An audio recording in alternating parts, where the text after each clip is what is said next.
Good afternoon, everyone. We are from BSFI 2A. Today we are here with Mr.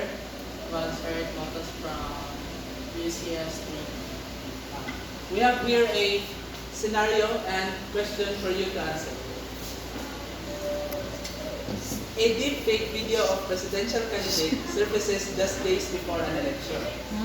The video portrays the candidate admitting to illegal activity, but experts say it might be AI generated. Should media outlets publish the video in the name of transparency or withhold it until its authenticity is verified, even if the delay might affect the voters' decision?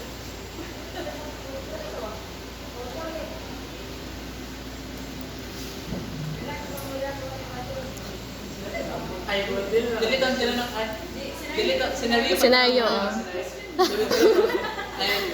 Continue na lang. Okay, continue ikat na to. First question, muna yung pangutan.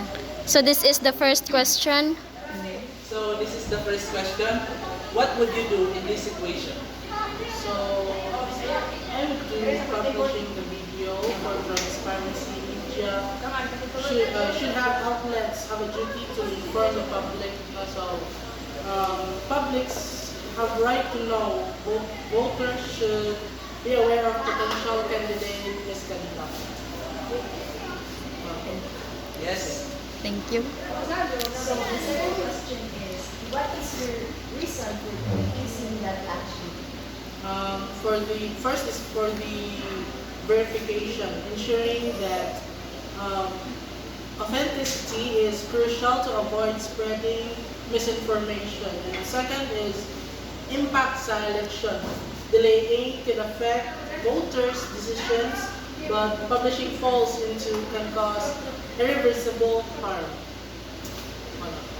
So the last question is, what values or principles influence your decision?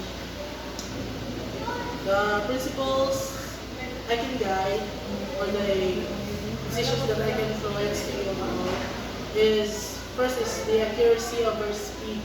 Verifying authenticity is key to maintaining trust or salig sa tao. Dagan ka as a presidential candidate. And second is minimizing harm. Avoiding election interference and protecting candidates' reputations. Thank you, yeah.